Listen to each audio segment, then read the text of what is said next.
truck broke down, and for 6 months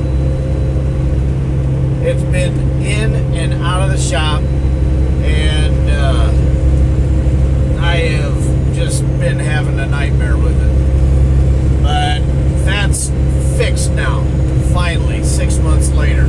Thank you, Truck Country in Davenport, Iowa. About the most worthless mechanic shop I have ever seen in my life. Little plug for them. But anyway, Caterpillar came through and fixed it. I had to take it out, take it away, and go back to Caterpillar. Anyway, that's beside the point. I want to do a little video about why I invest in cryptocurrencies like Bitcoin and Litecoin. And you see my channel's name is Bitcoin Litecoin, and the reason for that is free advertising. I will advertise for something that I believe in, and, you know, for free. There's no business associated with Bitcoin or Litecoin. It's more, I believe in the concept of what it is. And basically what it is it's an open source ledger system that can keep track of anything a ledger can keep track of. Mostly people think of it as money, but it's not necessarily money. It can be title deed or whatever. It's an open source ledger. That is what Bitcoin is. And Litecoin as well.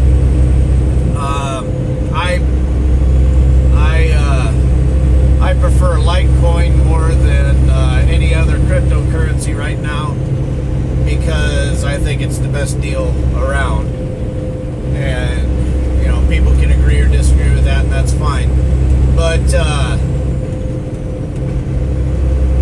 why I invest in cryptocurrencies. Basically, why I got involved with it. First of all, I was driving a truck. You know, I've been driving a truck for 20 years. And I remember back in 2008, I was running around with the dudes, the boys, you know what I mean? Grabbing gears and all that good stuff. And I heard the news, and I've always been I always pay attention to the news. If you follow my thing over on minds.com and look up at Uncle Mick, all one word, M-I-C, UNCLEMIC, you'll find me. That's how you can connect with me. I don't like Facebook and all that other garbage, but I don't like social media in general. I got it bad with YouTube, and Minds I like just because they're the anti-Facebook. So go check me out over on Minds. All I do is just, you know, whatever I just post a bunch of YouTube videos, whatever I'm listening to or whatever, I just post it up there. And I've got a following just because of, I don't know, some people think like me, I guess. But anyway, why do I invest in cryptocurrencies? Because I pay attention to the news and what's going on. In 2008, when we had that hiccup and Hank Paulson come running into George Bush and dropped on his knees, you know, said we need $1 trillion pulled out of Uncle Sam's butthole and given to the banks, because if not, it's all going to go to pot. And not the kind that, you know, whatever. Not that Colorado pot, you know. But, so anyway, I remember I hollered out on the CB. I said, hey, boys, I think the economy's going to collapse. I better turn that off now or somebody's going to come back. What are you talking about, Trevor? No, but I told them guys, I said, man, I said, you better get ready for some hard times, because I think they're coming. Everybody's like, nah. And it dried up real good in 2009. Well, Bitcoin came about in that period of time. But I started asking the question. I didn't care about Bitcoin. It's still not my favorite thing in the world. But I understand it now. But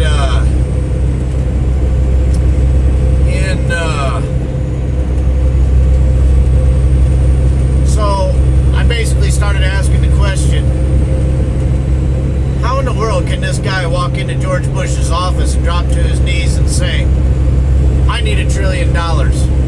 So I started asking the question, where does money come from?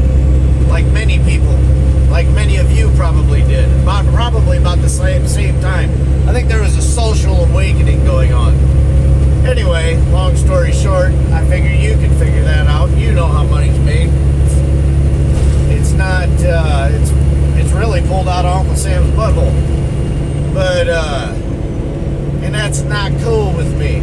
Then I started to study a little more, and oh wow, the Constitution says we were supposed to mint gold and silver as money. That's what the Constitution says. Well, why aren't we doing it?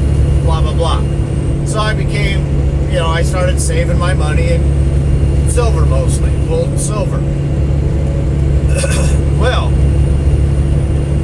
then I heard about that Bitcoin thing and a few other things, whatever, I don't know what the heck, all these computer monies, and I was like, whatever, I don't want nothing to do. The reason why we're in such bad shape is because the US dollar is computer money. That is not what I'm into. So I didn't want nothing to do with it. And I remember back there, I was still listening, but I didn't want nothing to do with it. And I remember people talking about, Bitcoin's worth $3 now, and they're trying to get across America. It's a bunch of libertarians, I tend to be a little bit lean libertarian myself.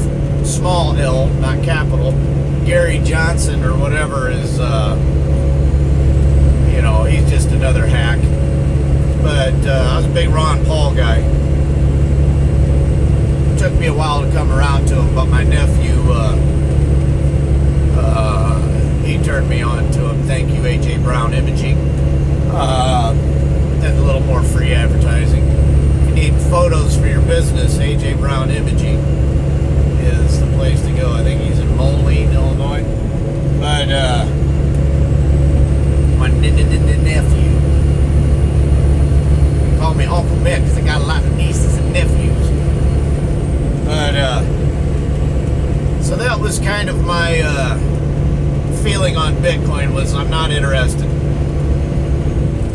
Well, then in 2013, by the way, I'm a history major. I went to school for history, and I'm kind of a nonconformist, so I got 2 classes to go to for a bachelor's degree, and I said, I don't need it. I don't want to go back. I don't want to jump through those hoops. I don't want to be the professor's buddy. I'm a little bit too independent for that, folks.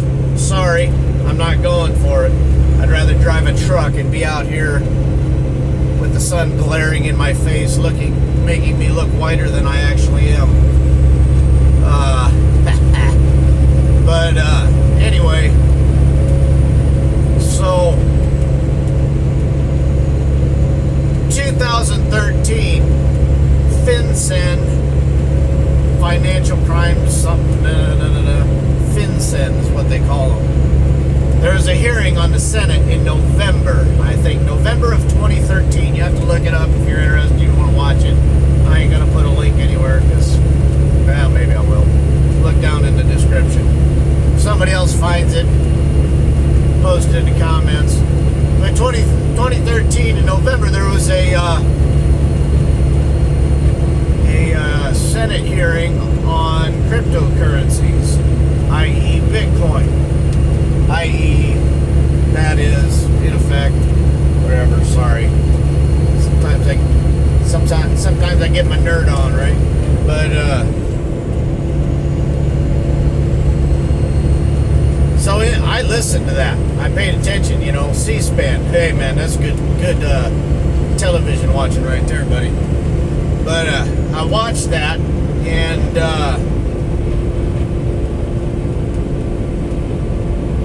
what happened there was Bitcoin was recognized by the government, and it was going to be regulated by the government.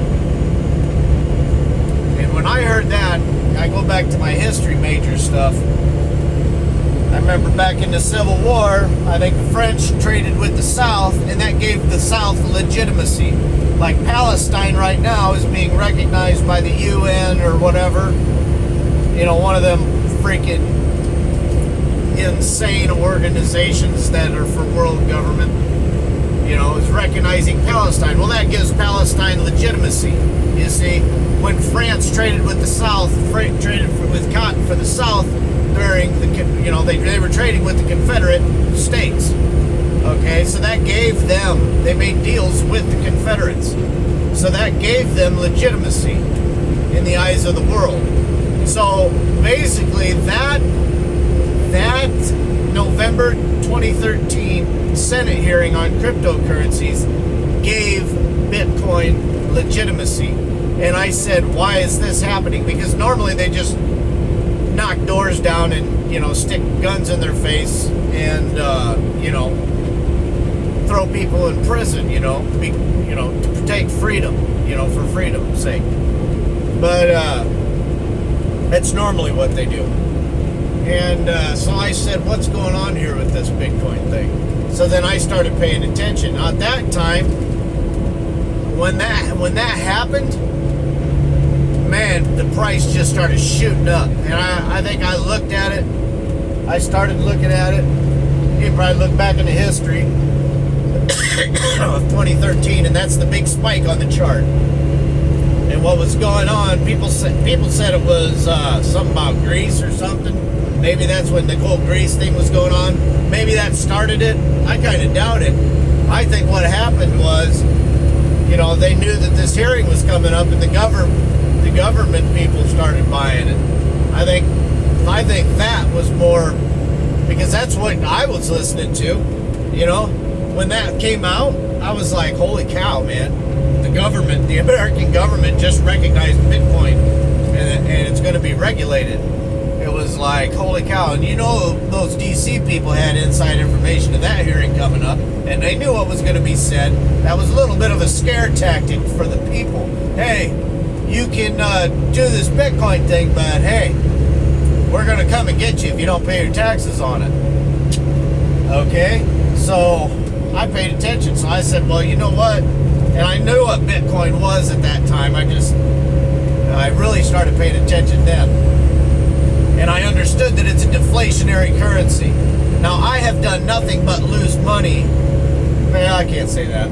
But, I mean, when I first started buying Bitcoin, I was like, it was at like $1,200. It was right after that hearing. And I was like, holy freaking cow, man. If I could just own one Bitcoin, that would be awesome. And that was my goal, was to own one Bitcoin. Long story short, the price has tanked and it's dropped, and it's nowhere near what it was. But here's the thing, I understand what it is. And what it is over the long term, it's a deflationary currency. We have always had an inflationary currency.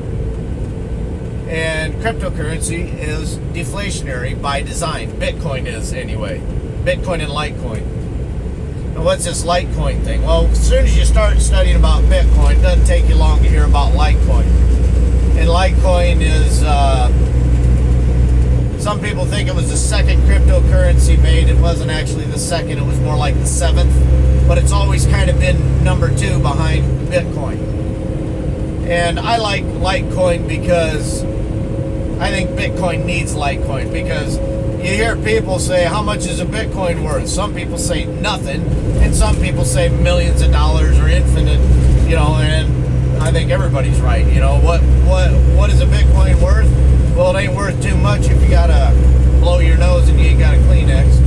Unless somebody will give you a Kleenex for the Bitcoin, then, it's worth something. But, that comes into value. But that's why I like Litecoin, because there's 21 million Bitcoins going to be made, and there's 84 million Litecoins going to be made. So that makes 1 out of 25. And the guy who created it, Charlie Lee, look him up, he said that was his whole purpose, was to create silver to Bitcoin's gold. Okay, yeah, I know a lot of these Bitcoin people don't like that idea, because because they started mining Bitcoin. I don't know how to mine. I barely know how to make a video and put it on YouTube. I gotta buy it, and I buy it through Coinbase. But anyway, so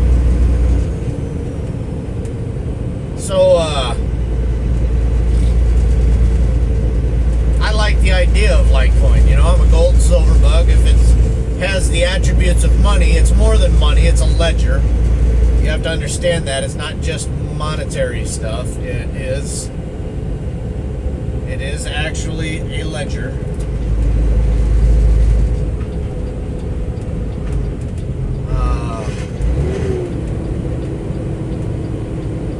Sorry, I'm merging.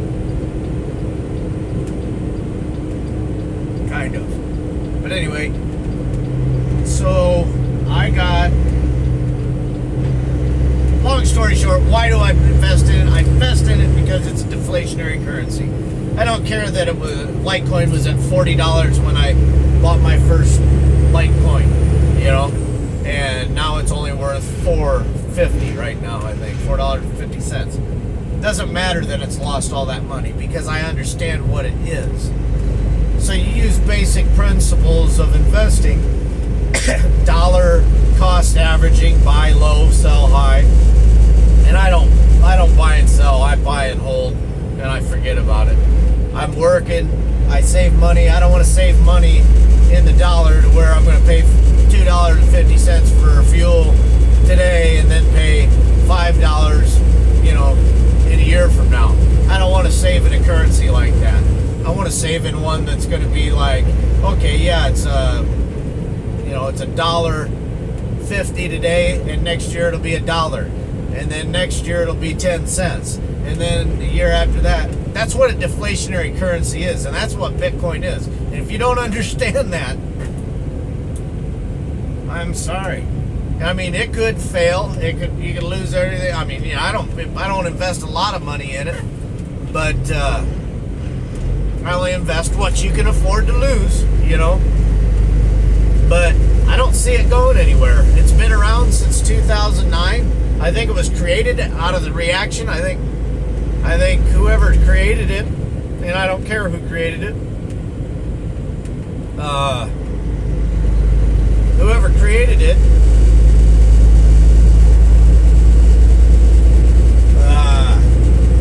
was probably pissed off like everybody else was. Everybody,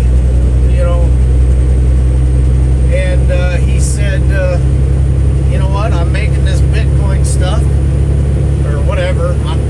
I don't know how the hell he thinks, but sure ain't like I think. But he created this little thing, and it doesn't look like it took him very long because the white paper's pretty short, and to the point for academic papers. But the guy's pretty smart. I think it's that Craig Wright dude down in Australia. Basically, number one, Gavin Andreessen said that he thought it was him pretty good. And, I don't know. I don't care, though. But, I'm glad whoever did it, did it. And, I don't want to, I'm not one of these, devoted to Bitcoin, and if Ethereum takes it over, I'm going to be upset. I think Ethereum is way overpriced right now anyway. I mean, think about it, folks. You got guys from Goldman Sachs working at Ethereum. Oh, well, they don't have any blah, blah, blah. Yeah, well, you know what? Bull. When you get a guy coming up to Donald Trump and saying, hey, I'm from Goldman Sachs, do you want to hire me? No, I don't, I mean, that when you got anything attached to that company, it takes you got people from Goldman Sachs there. You had that pre-sale. What's the difference between a pre-sale and a pre-mine? If you don't know what a pre-mine is, it's a scam. pre-sale. I could have bought in at the pre-sale. I thought about it, but I read the disclaimer on the pre-sale for it, and they didn't have a defined amount. And they were very clear at telling anybody who bought at the pre-sale that there is no defined amount. Now there's a defined amount, supposedly. And how do you know this? Because that's what they say on the internet. But on that initial, I don't know what you call it, IPO or whatever, on that initial offering of Ethereum at the pre-sale, if you read it, and it's gone now, it's not on, you ain't going to be able to read it anymore. But they said that they can increase the supply and decrease the supply at will. So you've been informed. And now all these devotees, all these guys, the guys from Goldman Sachs were on the pre-sale. They got theirs, And then all of a sudden this Ethereum is worth $2 billion. Well, duh. You think Goldman Sachs ain't got $2 billion? You think all these people that became millionaires off of, that's the way that you defeat Bitcoin or Litecoin is to create your own cryptocurrency and manipulate the market. You see, these guys from Goldman Sachs, and one of the guys at Ethereum is a hedge fund manager, or was, for Goldman Sachs.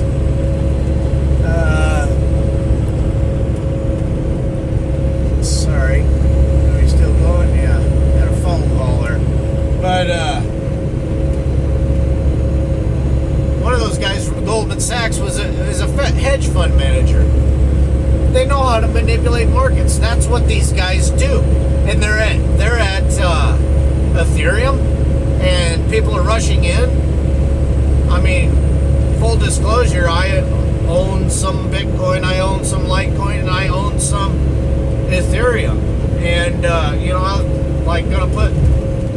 I feel like I should put another $50 into Ethereum, and because I could be wrong, and I probably am, but it's just like my head says this is wrong. I got into Bitcoin and Litecoin because it is an ethical monetary system. Now, I'm not saying that Ethereum's technology isn't cool. I don't understand it. And Vitalik is a brainiac, and I remember him from before Ethereum was even a thing. He used to be on some of the videos I'd listened to on YouTube. And I got nothing against Vitalik. I think he's probably, I think he's a good guy. He's a pretty smart dude. But who's he hanging around with? Hedge fund managers from Goldman Sachs? I think he's all about the technology, but these guys, these people who bought in at the pre-sale, that's who I'm concerned about. And I can't remember how much money the pre-sale ran, but it ran a lot. It ran a lot. So now it's $1 billion, so it's legitimate. Okay, well, if I ever need Ethereum, I will jump out of Bitcoin and Litecoin, and I will go in, do a transaction, and jump out. You know what I'm saying? Because I don't trust it, and I never will, because of the pre-sale, and because of that. And I own it. I got some, just in case I'm wrong, and I probably am. That's how I roll. But I don't want it, really. I'm doing it just for diversification purposes. I think in time, Litecoin will be worth 25% of what Bitcoin's worth. And I don't care about convincing anybody of that, but I believe that, and I think there are more people. Charlie Lee doesn't even believe that. But you see, that's the beauty of Bitcoin and Litecoin, is it's not up to Charlie Lee. It's not up to Satoshi. It's not up to Craig Wright. It's not up to Andreas Antonopoulos. It's up to you and me. Money starts from the bottom up, not the top down. You go to jail. And you sit in jail. You start trading sugar packets, as currency, using them as currencies. You can, make a drink out of them or whatever, salt, if you can, they used to use cigarettes back in the day as currency. So guys would get their cigarettes from the whatever commissary, and they didn't smoke, but they got their cigarettes so they could buy stuff with them. Currency comes from the bottom. The jail didn't authorize that currency.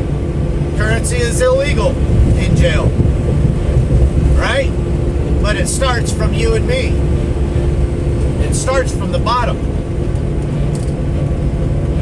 And I don't want ethereum. I mean, I don't care if it exists, but I'm not buying it.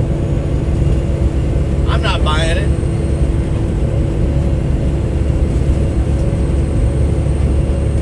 I mean, I did buy it, so I guess I'm a hypocrite and a fool. But no, it's just but Bitcoin and Litecoin. I'm sticking with that. And right now it's all into Litecoin.